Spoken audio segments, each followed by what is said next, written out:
നമസ്കാരം. നാട്ടുവാർത്തയിലേക്ക് സ്വാഗതം. തങ്ങളുടെ വൈകല്യങ്ങൾ മറന്നുകൊണ്ട് മത്സരിക്കാനെത്തിയ 2 യുവാക്കൾ ഡിവൈഎഫ്ഐയുടെ ഷട്ടിൽ ടൂർണമെന്റിനെ ശ്രദ്ധേയമാക്കി.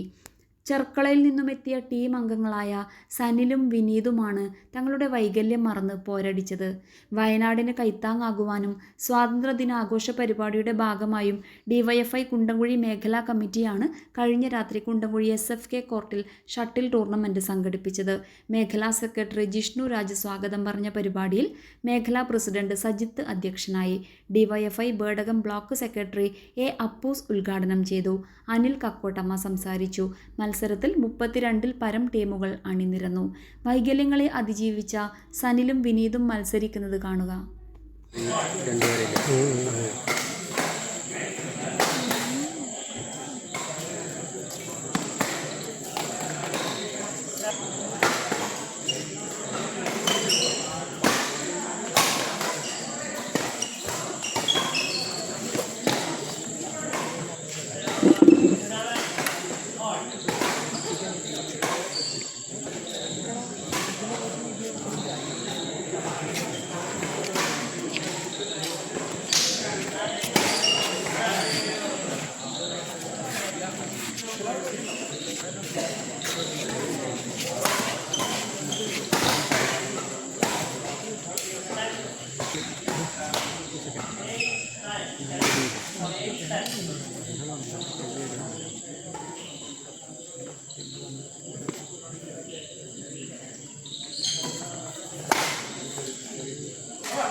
ടീമുകളും എത്രയും പെട്ടെന്ന് തന്നെ കോർട്ടിൽ റിപ്പോർട്ട് ചെയ്യണമെന്ന് അറിയിക്കുകയാണ്.